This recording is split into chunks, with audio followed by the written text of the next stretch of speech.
wa ala alihi wa sahbihi wa man tabi'a sunnatahu wal jama'ata min yaumina hadza ila yaumin nahdah.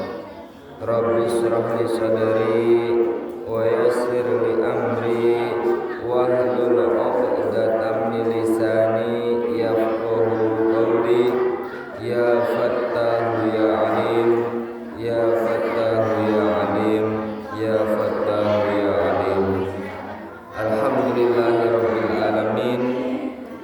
Puja senarang puji syukur kehadirat Allah Subhanahu wa taala anu parantos mangparingan mangrabu-rabu nikmatna ka urang sadaya di antawisna nikmat iman, nikmat Islam, oge nikmat sehat jasmani sareng rohani.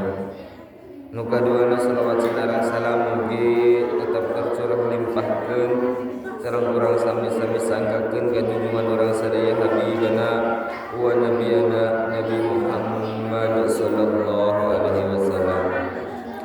Kaluargina ka para sahabatna, tabi'ina pengikutna dipikeun ka urang sadaya salaku umatna anu mudah-mudahan jaga di akhirat syafaat mantena amin ya rabbal alamin.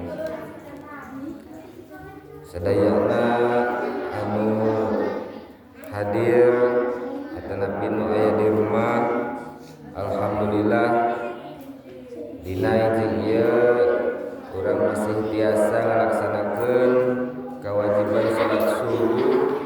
Mugi-mugi urang sadayana dina sasih anu pinuh kaberkahan ieu urang sadaya tiasa ningkatkeun amal ibadah amin ya rabbal alamin. Bismillahirrahmanirrahim. 10 keutamaan salat. 10 keutamaan salat. Nomor 1, mencerahkan wajah. Nomor 1, mencerahkan wajah.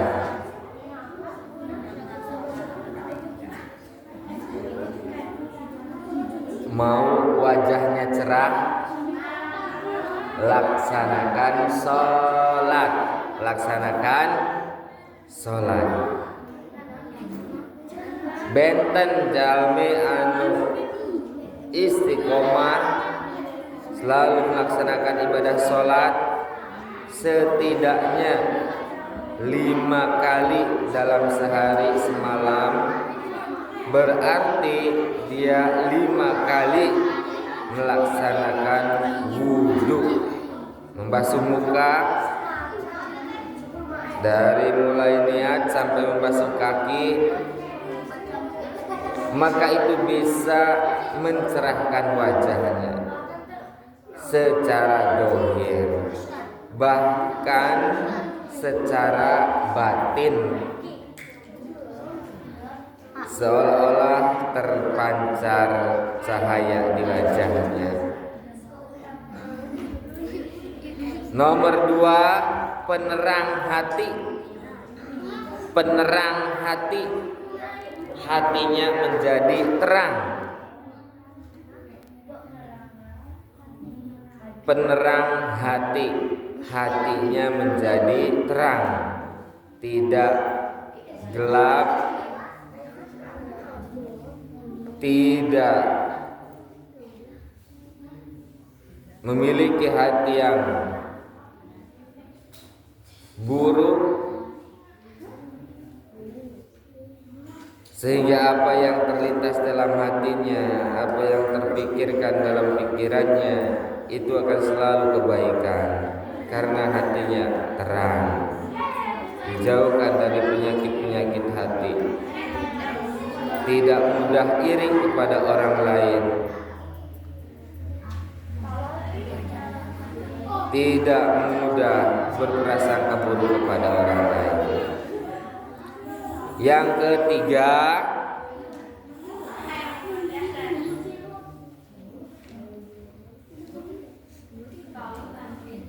segarnya badan.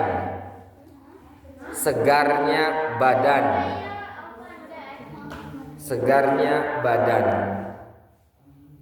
Badan yang sering dipakai untuk melaksanakan sholat, dari mulai sholat subuh pagi-pagi kita sudah menggerakkan badan kita, maka akan terasa segar. Siang-siang sholat duhur kita pakai untuk sholat duhur, digerakkan seluruh badan kita sehingga bisa mengontrol aliran darah. Sore setelah melaksanakan aktivitas kita sholat asar, digerakkan lagi badannya. Sholat maghrib,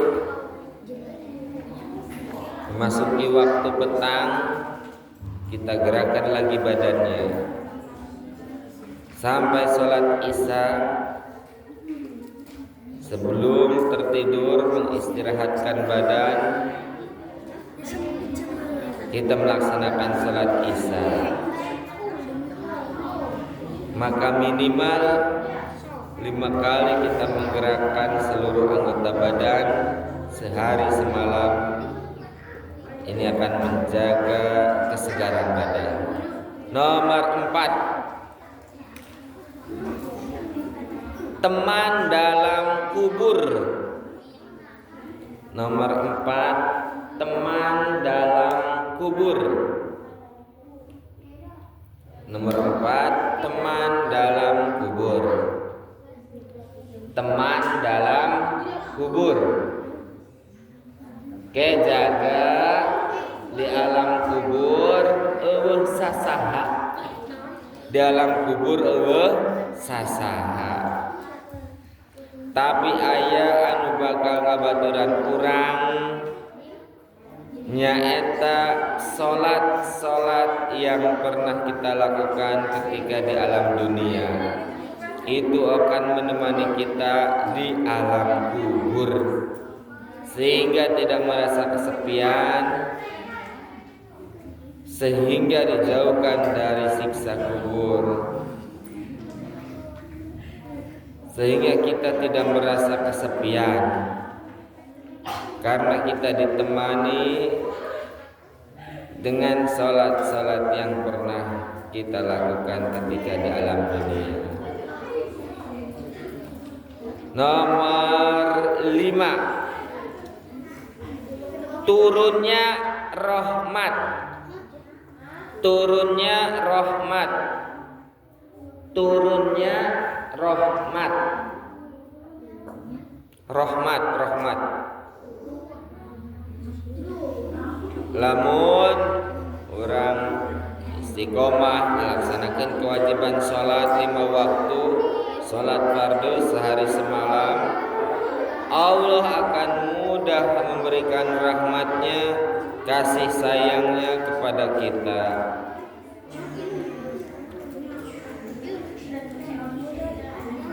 Banyak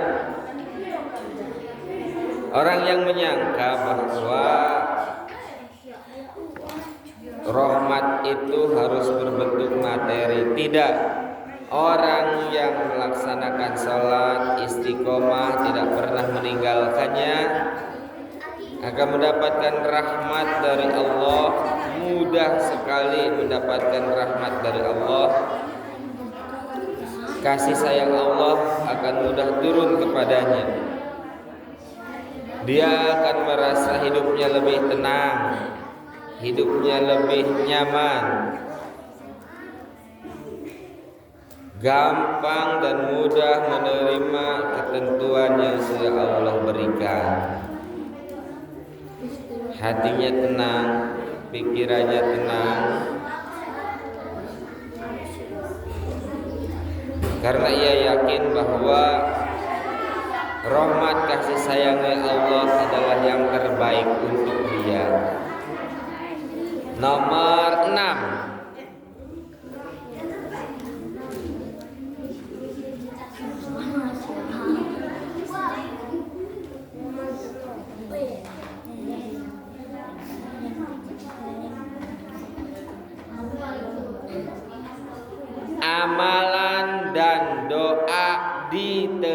diterima. Amalan dan doa diterima.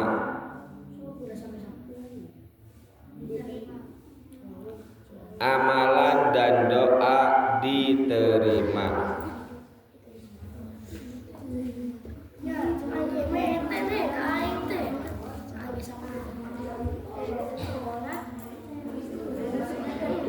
Orang yang selalu melaksanakan sholat fardu, sholat wajib 5 kali sehari semalam, amalan-amalannya, doa-doanya akan lebih mudah diterima oleh Allah, akan lebih cepat dikabulkan oleh Allah.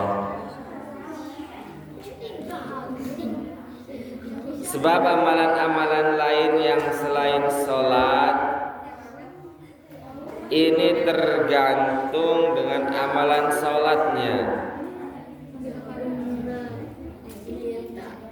Doa-doa yang dipanjatkan ini tergantung dari sholatnya. Karena Allah Subhanahu wa ta'ala melihat hambanya yang selalu melaksanakan sholat fardu, maka Allah akan lebih mudah menerima doanya. Maka Allah akan lebih mudah menerima amalan-amalan lainnya. Begitupun sebaliknya ketika orang yang tidak melaksanakan sholat, meninggalkan sholat, maka amalan-amalan lainnya, doa-doa yang sering dipanjatkan olehnya, ini akan terhalang, akan sulit untuk diterima karena ia meninggalkan sholatnya. Nomor 7, menambah timbangan amal. Menambah timbangan amal. Menambah timbangan amal.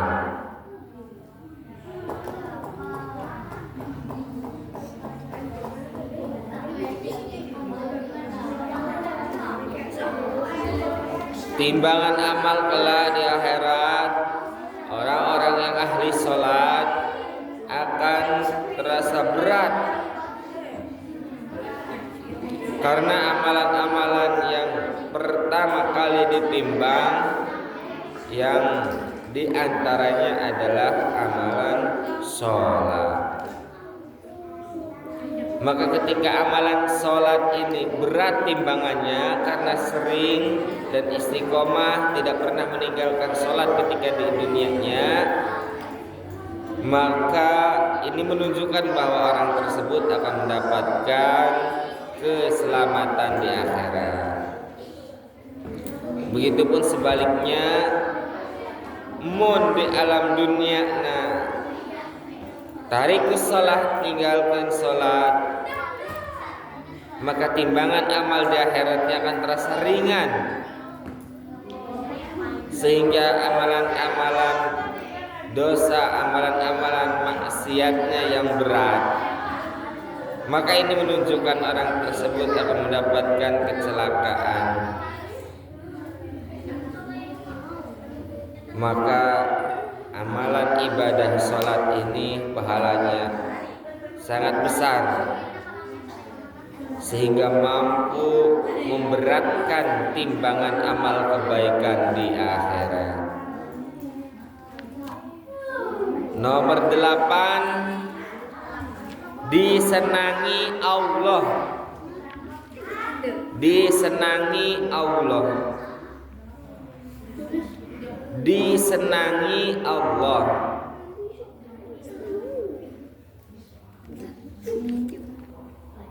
Orang yang sering sholat tidak pernah meninggalkannya,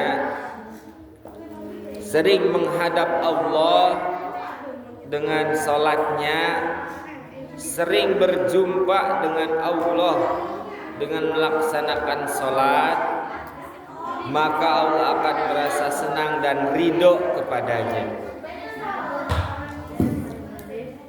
Jika sudah mendapatkan ridho dan disenangi oleh Allah, maka ini adalah sebuah anugerah dan kebahagiaan yang sangat besar. Karena ketika seseorang sudah disenangi dan diridhoi oleh Allah, maka apapun yang dibutuhkan, apapun yang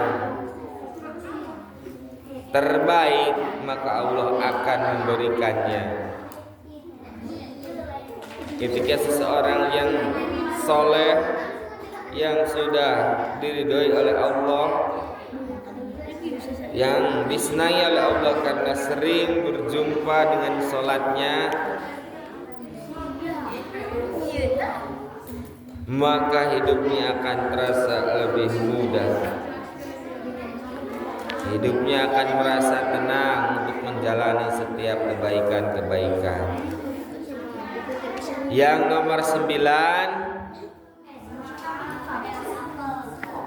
kunci masuk surga. Kunci masuk surga.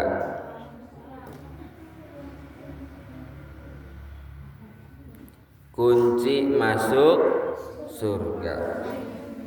Mau masuk surga? Mau masuk surga? Nu tengah jawab berarti embung lah. Mau masuk surga?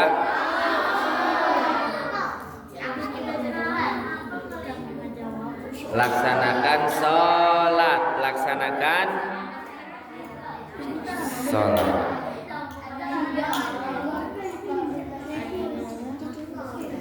Kalau sudah melaksanakan sholat,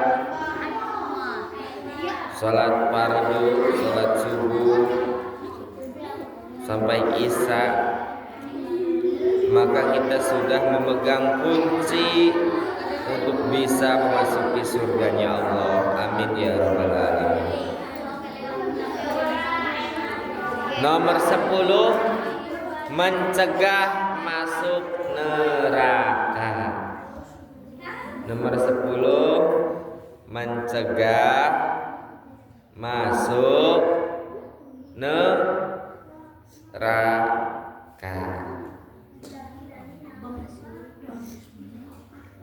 Akan terhindar dan dijauhkan dari siksa api neraka, yaitu orang-orang yang tidak pernah meninggalkan sholatnya, selalu melaksanakan kewajibannya, mendirikan sholat dengan baik dan sempurna.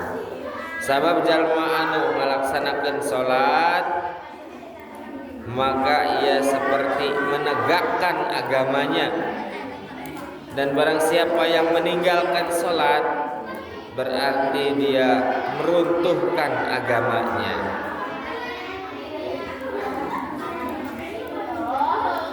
Sisana jalmi anu ngalaksanakeun sholat sehari semalam 5 waktu,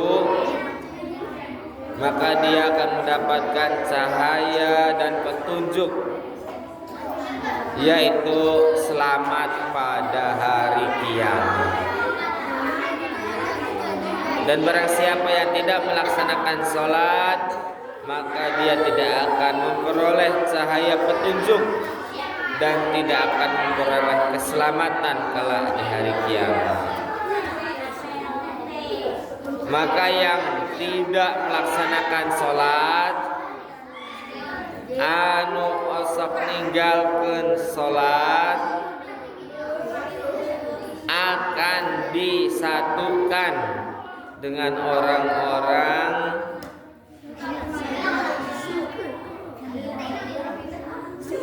yang mengingkari Allah Subhanahu wa ta'ala, dengan golongan orang-orang yang menyekutukan Allah,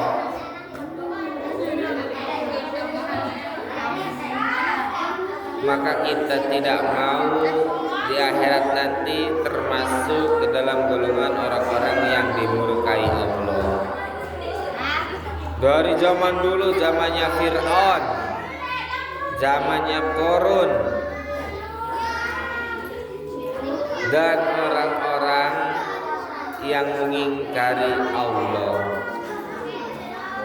maka kita ingin bersama golongan kelak di akhirat orang-orang yang diridhoi Allah, yaitu orang-orang yang beriman dan meyakininya. Kita berharap semoga dikumpulkan bersama Nabi Muhammad, dikumpulkan dengan para sahabat, dikumpulkan dengan orang-orang soleh, dikumpulkan dengan keluarga kita. Amin ya rabbal alamin.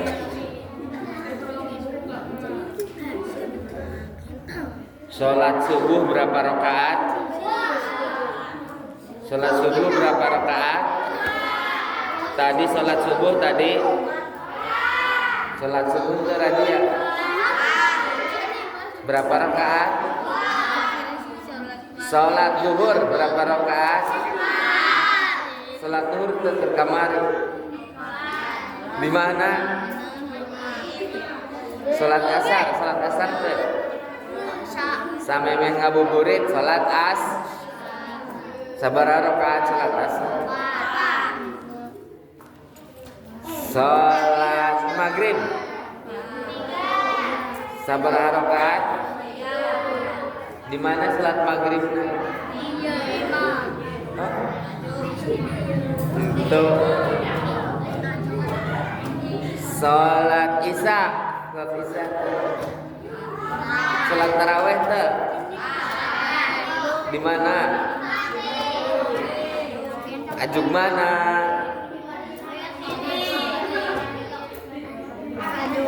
Awas tanya sih ke Bang Wawan.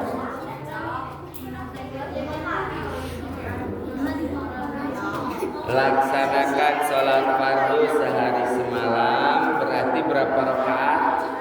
Subuh 2, duhur 4. Jadi 4 tambah 2 tambah asar 4, genep tambah 4 tambah maghrib 3, 10 tambah 3 tambah isya 4. Jadi 17 rakaat.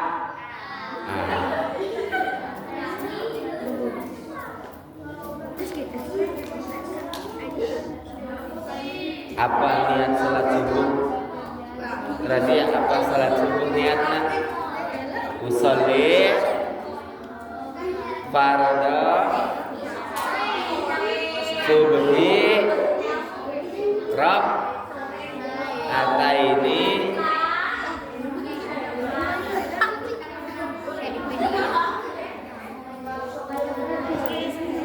makmuman atau imaman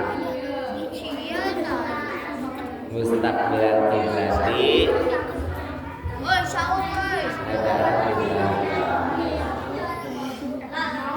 mudah-mudahan mulai hari ini kita tidak lagi meninggalkan sholat. Amin ya rabbal alamin. Mudah-mudahan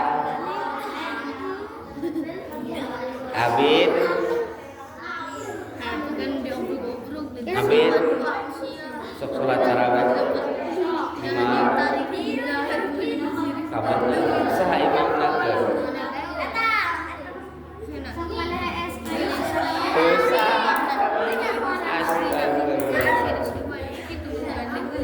diubah sholat tarawih puasa geus batal acan gara-gara naon?